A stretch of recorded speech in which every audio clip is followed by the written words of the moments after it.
Hello students, welcome to the channel science by Ekta ma'am. Last class जो थी हमारी maths की, उसमें हमने एक्सरसाइज 4.2 को कंप्लीट कर लिया था। आज हम सॉल्व करेंगे एक्सरसाइज 4.3, जिससे कि हमारा chapter number 4 quadratic equation complete हो जाएगा। चलिए, तो इस एक्सरसाइज को करने से पहले हमें कुछ इंपॉर्टेंट फार्मूला जो है उनको देखना पड़ेगा, जो कि इस एक्सरसाइज को सॉल्व करने में हमारी मदद करेंगे। सबसे पहली बात तो देखिए कि कोई भी क्वाड्रेटिक इक्वेशन जो है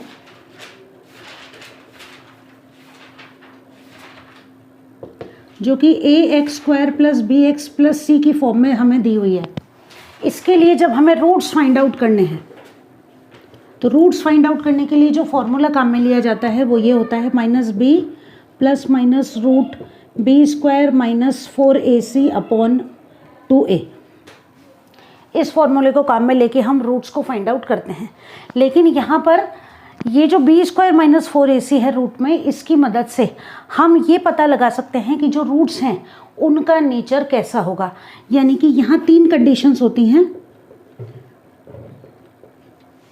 पहली बात तो b² - 4ac जो है, इसकी वैल्यू आनी चाहिए 0 से ज़्यादा। 0 से ज़्यादा आ रही है, इसका मतलब क्या है कि जो वैल्यू होगी वो कैसी आएगी? पॉजिटिव। नंबर जो होगा वो कैसा आएगा? प्लस में आएगा। तो इस कंडीशन में क्या होगा कि b² - 4ac की वैल्यू जब 0 से ज़्यादा है, यानी कि इसको सॉल्व करने पर जब हमें पॉजिटिव इंटीजर या कोई पॉजिटिव नंबर मिलता है, तो इस कंडीशन के अंदर 2 डिस्टिंक्ट रियल रूट्स, यानी कि जो रूट्स होंगे वो अलग अलग मिलेंगे और रियल नंबर्स होंगे। हिंदी में अगर हम लिखें इनको 2 डिस्टिंक्ट रियल रूट, तो 2 भिन्न वास्तविक मूल प्राप्त होंगे। क्लियर है? चलिए, आप दूसरी कंडीशन की b² - 4ac की वैल्यू अगर 0 आ जाती है, ये जो b² - 4ac हम सॉल्व कर रहे हैं, इसकी वैल्यू जब हमें 0 मिल जाती है तो क्या होगा? 2 equal real roots. 2 equal real roots का मतलब ये है कि 2 समान वास्तविक मूल हमें प्राप्त होंगे। हिंदी में लिखने का रीज़न ये है ताकि वो बच्चे जो हिंदी मीडियम में पढ़ रहे हैं उनको भी अच्छे से समझ में आ जाए। वैसे तो लैंग्वेज ऐसी है कि अच्छे से समझ में आ जाएगा, चाहे इंग्लिश मीडियम के बच्चे हो चाहे हिंदी मीडियम के हों। तीसरी कंडीशन क्या होगी कि b² - 4ac की वैल्यू अगर 0 से कम हो जाए, यानी कि नंबर कैसा आ जाए हमारे पास?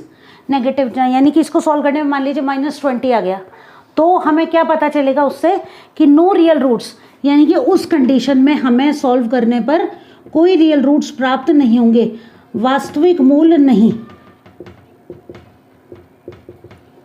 होंगे। तो अब हम क्या करेंगे कि अगर हमें ये वैल्यू मिल जाती है, 0 आ जाता है, तो फिर आगे उस क्वेश्चन को सॉल्व करने की ज़रूरत नहीं है। साथ ही साथ हम सेल्फ चेक भी कर सकते हैं इसकी मदद से कि हमने जो आंसर फाइंड आउट किया है वो ठीक है या नहीं है। अब कैसे इनकी मदद से हम आगे सॉल्व करेंगे, तो आगे चलते हैं और एक्सरसाइज को सॉल्व करना स्टार्ट करते हैं। सबसे पहले हम सॉल्व करते हैं क्वेश्चन नंबर फर्स्ट क्वेश्चन को। इसको मैं मिटा देती हूँ और चलिए अब सॉल्व करते हैं।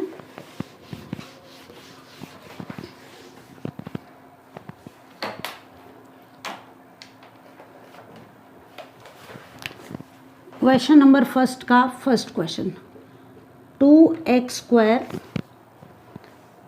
- 3x + 5 = 0। अब देखिए यहाँ पर a बराबर कितना है? 2, b बराबर कितना है? -3, और c बराबर कितना है? +5। पहला काम मैंने अभी आपको बताया क्या करना है, b² - 4ac की वैल्यू फाइंड आउट करनी है। तो देखिए d बराबर, इसको d लिखते हैं हम, b² - 4ac, b का स्क्वायर कीजिए, -3 का स्क्वायर, -4 × a × c, -3 का स्क्वायर प्लस के 9, -4 2 = 8, 8 5 = 40। इसको जब हम सॉल्व करते हैं हमारे पास क्या नंबर आ रहा है? -31। अभी हमने जो थर्ड कंडीशन थी वो कंडीशन यहाँ आ गई कि माइनस के जब 31 आ रहे हैं, यानी कि यहाँ पर हम क्या लिखेंगे? Real roots do not exist. Real roots do not exist, यानी कि कोई वास्तविक मूल नहीं होंगे। वास्तविक मूल नहीं होंगे इनको सॉल्व करने पर। चलिए आगे चलते हैं क्वेश्चन नंबर 2। क्वेश्चन नंबर 2 जो है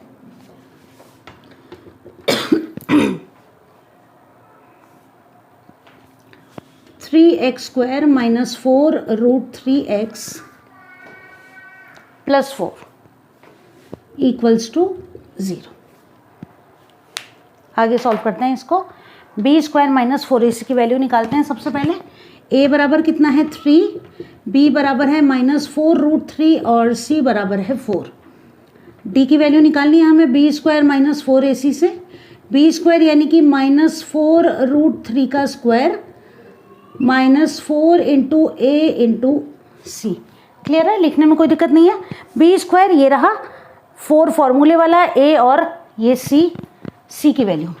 अब देखिए 4 का स्क्वायर माइनस से माइनस कैंसिल हो गया, पॉजिटिव इंटीजर हो जाएगा ये।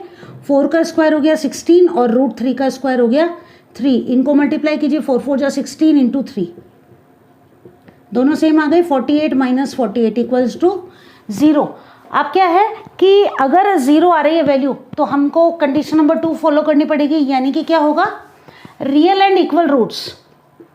रियल एंड इक्वल रूट्स यानी कि वास्तविक और समान मूल हमें प्राप्त होंगे। और इसके लिए भी एक शॉर्टकट फॉर्मूला मैं आपको बता देती हूँ कि अगर b² - 4ac की वैल्यू 0 आ जाती है तो आपको रियल रूट्स की जो वैल्यू निकालनी है उसके लिए जो फॉर्मूला काम में लेना है -b/2a। इस फॉर्मूले से आप क्या कर सकते हैं, रूट्स की वैल्यू को फाइंड आउट कर सकते हैं। तो जो रियल रूट्स होंगे वो क्या होंगे, देखिए -b/2a। -b की वैल्यू लिखिए -4 √3/2 × a की वैल्यू लिखिए 3। क्लियर है। a की वैल्यू लिखने के बाद इनको अब हम सॉल्व कर लें। माइनस से माइनस कैंसिल हो गया, 2 2 = 4 कैंसिल हो गया, 2 √3/3। एक तो ये वैल्यू हम लिख सकते हैं, और हम क्या कर सकते हैं, देखिए कि इस 3 की जगह 2 बार √3 भी तो लिख सकते हैं। तो इसको अगर हम ऐसे लिख दें 2 √3/√3 × √3। अब ये √3 × √3 क्यों लिखा मैंने, 3 बराबर क्या होता है √9, रूट में इसको कन्वर्ट कर दिया, इससे ये कैंसिल हो गया, आ गया 2/√3। जो दोनों अभी हमने लिखा रियल एंड इक्वल रूट्स, तो दोनों रूट्स इक्वल होंगे और ये हमारा आ जाएगा करेक्ट आंसर। ये लो, क्वेश्चन नंबर 1 का सेकंड क्वेश्चन भी सॉल्व हो गया। अब हम चलते हैं क्वेश्चन नंबर 3 की तरफ। चलिए क्वेश्चन नंबर 3 को सॉल्व करते हैं। Third, 2x² - 6x + 3 = 0। b² - 4ac d की वैल्यू निकालें। b² यानी कि -6 का स्क्वायर -4 × a × c, -6 का स्क्वायर +36 -4 2 = 8, 8 3 = 24। कितनी वैल्यू आ गई 12।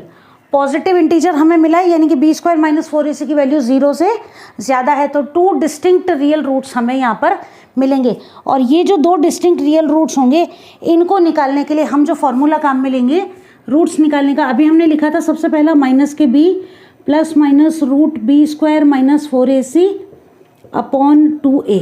तो देखिए -b कितना है, ये माइनस ये वाला, b की जगह आप लिखेंगे -6 प्लस b² - 4ac की वैल्यू हमने निकाल दी, कितनी है 12 और /2 × a की वैल्यू लिखिए 2। अब देखो माइनस माइनस प्लस के 6 हो गए, प्लस माइनस √12 को आप क्या लिख सकते हो 4 × 3 लिख सकते हो रूट को सॉल्व करने के हिसाब से, और नीचे हो गया 2 2 = 4। अब देखो 6 ± √4 में से 2 को आप बाहर निकाल लो, √4 की वैल्यू 2 और अंदर रह गया √3, नीचे है /4। वैसे तो लगभग हमारा आंसर आ गया, लेकिन अब यहाँ पर ध्यान देने वाली बात क्या है, ध्यान देने वाली बात ये है यहाँ पर कि हमको अगर सॉल्व हो रहा है तो इसको सॉल्व कर दें। कैसे करें, देखो कि ये जो 6 है इसके नीचे भी 4 है और +-2 √3 जो है इसके नीचे भी क्या है 4 है। अगर कैंसिल हो रहे हैं तो कर दें, 2 3 = 6, 2 2 = 4 और ये 2 2 = 4, तो नीचे डिनोमिनेटर तो सेम आ ही रहा है। आंसर क्या हो जाएगा हमारा 3 ± √3/2। अब चाहो तो इसको ऐसे लिख दो और चाहो तो 3 + √3/2 और 3 - √3/2 भी लिख दो। और यहाँ पर बस इसको सॉल्व करने का तरीका जो है उसको थोड़ा सा हमें ध्यान में रखना है। इस तरह हमारा ये जो फर्स्ट क्वेश्चन था इम्पॉर्टेंट क्वेश्चन कंप्लीट हो गया। अब हम चलते हैं क्वेश्चन नंबर 2 पर। छोटी सी एक्सरसाइज फटाफट कंप्लीट हो जाएगी। चलिए तो चलते हैं अब क्वेश्चन नंबर 2 पर।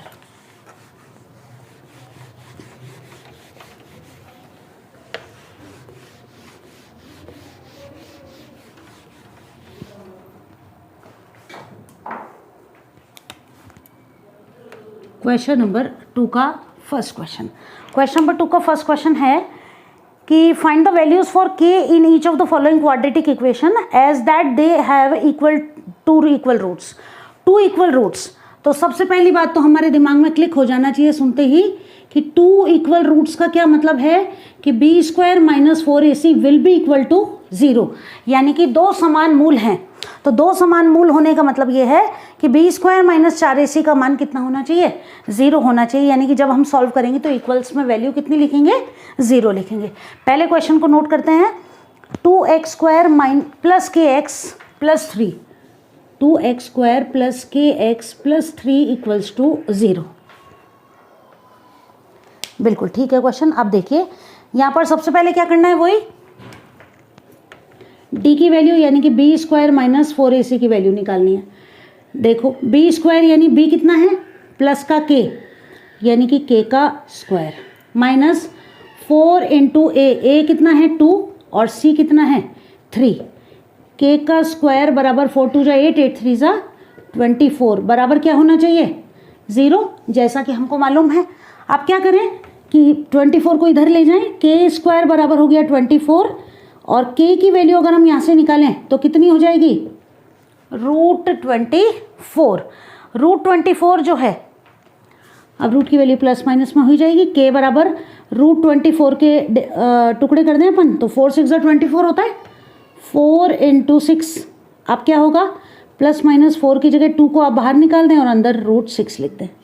ये लो चेक कर लो, करेक्ट आंसर है। इंपॉर्टेंट क्वेश्चन है, 2-3 बार बोर्ड एग्जाम में आ चुका है ये क्वेश्चन। क्लियर है। k² 24 निकाल दिया, रूट लगाते ही प्लस माइनस हो गया। 24 के आपने फैक्टर्स कर दिए, 4 × 6 = 24, 4 की जगह 2 को बाहर निकाल लिया, √6 अंदर ही रह गया। Clear, that's all. चलिए क्वेश्चन नंबर 2 को सॉल्व कर देते हैं जल्दी से। क्वेश्चन नंबर 2 है kx x - 2 + 6 = 0। यही है बिल्कुल। अब क्या करना है, देखो अब यहाँ पर क्या सोचोगे तुम कि यहाँ तो इक्वेशन बनी हुई नहीं है, ये तो क्वाड्रेटिक इक्वेशन है ही नहीं। तो बस थोड़ा सा दिमाग लगाना है कि पहले इसको हमें क्वाड्रेटिक इक्वेशन में कन्वर्ट करना है। कैसे करेंगे, देखो ब्रैकेट के बाहर कोई नंबर है, इसका मतलब क्या है कि ये ब्रैकेट के अंदर वाले सभी नंबर से मल्टीप्लाई हो रहा है। तो कैसे करेंगे, kx को x से मल्टीप्लाई किया kx² माइनस kx को 2 से मल्टीप्लाई किया 2kx, बन गई क्वाड्रेटिक इक्वेशन। प्लस 6 बराबर 0। और थोड़ी सी सहूलियत करें, ए बी सी की वैल्यू लिख दें। तो देखो a बराबर है हमारे पास k, b बराबर है हमारे पास -k 2k और c बराबर है हमारे पास 6। क्लियर है, तीनों की वैल्यू मिल गई हमको। अब क्या करें, d की वैल्यू निकाल दें। d बराबर b² - 4ac, b² यानी कि -2k का स्क्वायर माइनस के 4 × a × c। क्लियर, जो जो चीज़ जहाँ जहाँ है ना, कंफ्यूज होने की जरूरत नहीं, जैसे यहाँ लिखा है वैसे के वैसे यहाँ जमा दो। क्लियर, आप देखो और प्रैक्टिस से तो धीरे धीरे आता ही जाएगा। -के 2k का स्क्वायर करोगे प्लस के 4k² आ जाएंगे आपके पास। ठीक है, आप मल्टीप्लाई करो, 4 × 6 = 24k = 0 तो है, इक्वल रूट्स है ना। आप क्या करें, अब इनको तो बराबर पे नहीं ले जा सकते, तो क्या करें, और क्या तरीका हो रहा है, कुछ दिख रहा है इनके अंदर। देखो 4 दोनों में आ रहा है, k दोनों में आ रहा है, तो कॉमन ले लें, है ना। क्या कॉमन ले लें, 4k को कॉमन ले लें। 4 से 4 कट गया, k से k कट गया, एक k आ गया, 4 × 6 = 24, k से k कैंसिल हो गया। अब k की वैल्यू निकाल दें तो देखो 4k बराबर भी 0 और k - 6 बराबर भी 0। यहाँ से k बराबर हो गया 0/4 यानी कि 0, एक आंसर तो ये आ गया। k - 6 बराबर 0 है तो k बराबर हो गया +6, तो k की वैल्यू आ गई हमारे पास कितनी प्लस 6, क्योंकि 0 तो वैल्यू हो नहीं सकती, कोई ना कोई वैल्यू तो होगी के की। अगर 0 हो जाएगी तो ये भी 0, ये भी 0, फिर ये क्वाड्रेटिक इक्वेशन रहेगी नहीं। इसलिए आंसर हमारा क्या होगा, प्लस के 6। This will be the correct answer. ये लो, एक्सरसाइज कंप्लीट हो गई।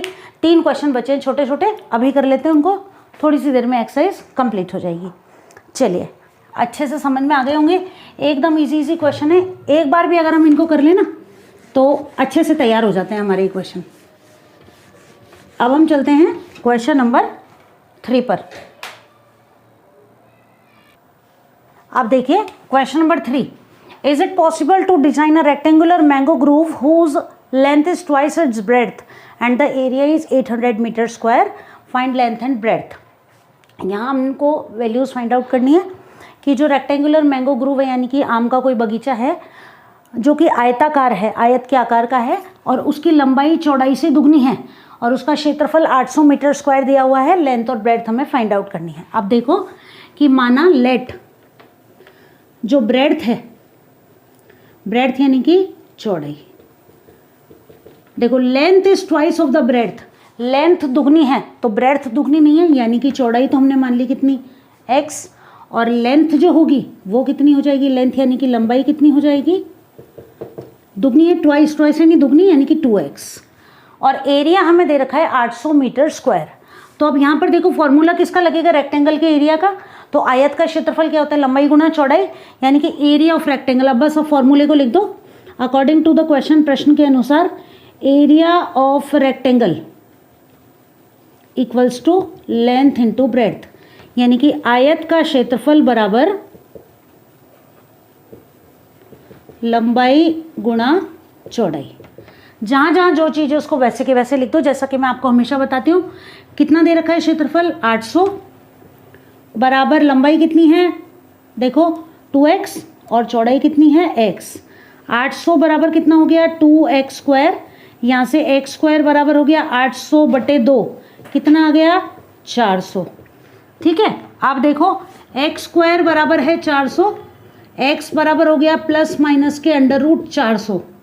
x की वैल्यू कितनी आ गई, 400 किसका रूट है, 20 का, प्लस माइनस 20 मीटर हो जाएगा। एक आ गया प्लस का 20 मीटर, एक हो गया माइनस का 20 मीटर। नेगेटिव वैल्यू तो हो ही नहीं सकती, है ना। तो हमारे पास 20 मीटर, तो ब्रेड्थ तो हमारे पास कितनी आ गई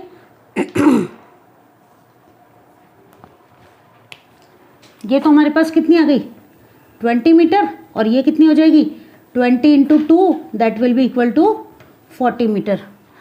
तो पॉसिबल है इसको डिज़ाइन करना, बिल्कुल। एक हो जाएगा 20 और एक हो जाएगा 40, तो लिख देंगे अपन कि हाँ इस रेक्टेंगुलर मैंगो ग्रूव को डिज़ाइन करना पॉसिबल है, जिसकी लंबाई होगी 40 मीटर और चौड़ाई हो जाएगी 20 metre. Yes, it is possible to design such a mango grove which has length 40 metre and breadth 20 metre. अब हम चलते हैं अपने एक्सरसाइज के सेकेंड लास्ट क्वेश्चन की तरफ। ये लीजिए आपका क्वेश्चन नंबर 4। एक कंडीशन हमें दे रखी है और हमें ये बताना है कि ये जो दो फ्रेंड्स हैं इनकी एज हम पता कर सकते हैं या नहीं इस कंडीशन के अकॉर्डिंग।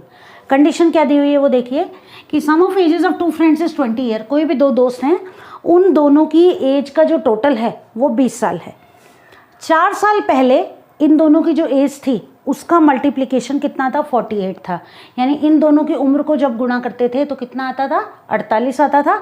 और अब हमें इनकी वर्तमान आयु ज्ञात करनी है। तो देखो कैसे सॉल्व करेंगे कि माना या let the age of first friend, पहले दोस्त की आयु हमने मान ली x, तो दूसरे दोस्त की जो आयु है वो कितनी हो जाएगी 20 माइनस x। ये तो हो गई कंडीशन नंबर 1 सॉल्व। लेकिन अब हमें क्या कह रहे हैं 4 साल पहले, तो अब हम यहाँ लिख दें कंडीशन नंबर 2 4 ईयर्स अगो, यानी कि 4 वर्ष पूर्व इनकी एज कितनी कितनी हो जाएगी। पहले दोस्त की तो कितनी हो जाएगी x माइनस 4 और दूसरे की कितनी हो जाएगी 20 माइनस x माइनस 4। इसको हम कितना लिख सकते हैं 20 में 4 चले जाएंगे 16 माइनस x। ये हो गई इनकी एज। समझ में आ गया? दोबारा बताऊं, देखो कि पहले दोस्त की एज x, दूसरे की, दोनों का टोटल 20 है तो 20 माइनस एक्स। आप कह रहे हैं 4 साल पहले, तो दोनों की एज में से हम कितने कितने साल कम कर दें, 4 साल। x में से 4 कम कर दिए और 20 माइनस एक्स में से भी 4 कम कर दिए। 20 में से 4 गए 16 और माइनस का x, ऐसे कैसे। आप देखो क्वेश्चन को पढ़ते जाओ, सॉल्व करते जाओ, यहाँ तक हम पहुँच गए। क्या रह गया, केवल प्रोडक्ट, और कितना 48। यानी कि अब हम इन दोनों को अगर गुणा करते हैं तो हमारे पास कितना आना चाहिए, 48। तो आगे सॉल्व करो, देखो x minus 4 16 minus x will be equal to 48। इन दोनों का गुणा कितना होना चाहिए, 48 होना चाहिए। पहले x को गुणा कर दें इन दोनों से, x को 16 से गुणा किया 16x, माइनस x को x से गुणा किया x स्क्वायर, 16 को 4 से गुणा किया 16 चौक 64, माइनस माइनस प्लस x को 4 से गुणा किया 4x। इस 48 को भी इधर ले आते हैं साथ के साथ। आप देखो माइनस का x स्क्वायर, ये x, ये x, 16 और 4 कितने हो गए, प्लस के 20x। क्या रह गया, माइनस के 64 माइनस के 48, दोनों को जोड़ दें, 8 और 4 12 के 2 हासिल 1, 6 4 10 और 1 11। ये हमारी क्वाड्रेटिक इक्वेशन बन गई। अब क्या करें, इसके माइनस को सॉल्व करने के इनको इस तरफ ले जाएं तो इक्वेशन हमारी क्या हो जाएगी, x square minus 20x plus 112 बराबर 0।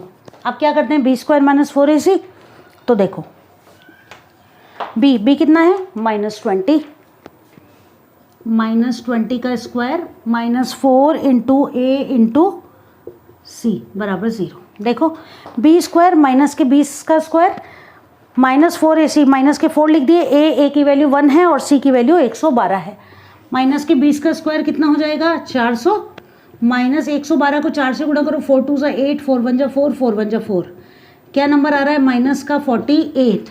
तो याद करो कंडीशन नंबर 2 कि अगर नेगेटिव इंटीजर आता है तो कोई रियल, थर्ड कंडीशन है ना, यानी कि डी की वैल्यू क्या आ रही है, 0 से कम आ रही है, नेगेटिव में आ रही है, तो क्या होगा, नो रियल रूट्स, कोई वास्तविक मूल नहीं होंगे। यानी ये जो कंडीशन है ये सेटिस्फाई नहीं कर रही है, यानी कि ये स्थिति के अकॉर्डिंग हम एज को फाइंड आउट नहीं कर सकते हैं। यहाँ लिख देंगे कोई वास्तविक मूल नहीं होंगे। अच्छे से आगे समझ में क्वेश्चन एकदम इजी है। और अब हम चलते हैं हमारी एक्सरसाइज के लास्ट क्वेश्चन की तरफ। ये रहा हमारा question number 5। Is it possible to design a rectangular park of parameter 80 metre and area 400 metre square and if so then find its length and breadth. यानी कि ये जो कंडीशन हमें दे रखी है कि किसी आयताकार पार्क का परिमाप, पैरामीटर यानी कि परिमाप, ये तो हमें दे रखा है कितना, 80 मीटर, एरिया यानी क्षेत्रफल दे रखा है 400 मीटर स्क्वायर। और अगर ये क्वाड्रेटिक इक्वेशन है, द्विघात समीकरण है, तो लंबाई और चौड़ाई आपको फाइंड आउट करनी है। देखो फॉर्मूला लिखते हैं हम सबसे पहले, पैरामीटर ऑफ रेक्टेंगल 2 गुणा लंबाई प्लस चौड़ाई, है ना। इसको लिख देते हैं अपन आयत का परिमाप, ताकि मीडियम चेंज होने पर भी कोई दिक्कत ना हो। आयत का परिमाप बराबर 2 गुणा लंबाई प्लस चौड़ाई, ठीक है। कितना दिया हुआ है परिमाप आपको, 80 मीटर, 80 बराबर 2 गुणा लंबाई आपको पता नहीं है और चौड़ाई भी आपको पता नहीं है। तो हम ऐसा करते हैं, किसी एक को x मान लेते हैं। मान लो लंबाई हमने लिख दी और चौड़ाई को हमने मान लिया x, ठीक है। आप देखो यहाँ से l प्लस एक्स बराबर कितना हो जाएगा, 80/2 कितना आ गया, 40। तो यहाँ से लंबाई बराबर कितनी हो जाएगी, 40 माइनस एक्स हो जाएगी ना, ये 40, एक्स इधर आ जाएगा। यानी कि हमने क्या किया कि ब्रेड्थ जो है उसको जब हमने एक्स मान लिया तो लंबाई हमारे पास आ गई 40 माइनस एक्स। अब हमें क्या दिया हुआ है, एरिया 400 मीटर स्क्वायर। आप कंडीशन नंबर 2 कि एरिया ऑफ रेक्टेंगल बराबर L इंटू बी, ठीक है।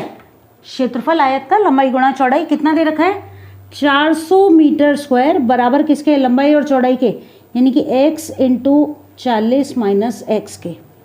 400 बराबर हो गया 40x माइनस के एक्स स्क्वायर। इनको इधर ले आए, इक्वेशन क्या बन जाएगी, x square minus 40x plus 400 बराबर 0।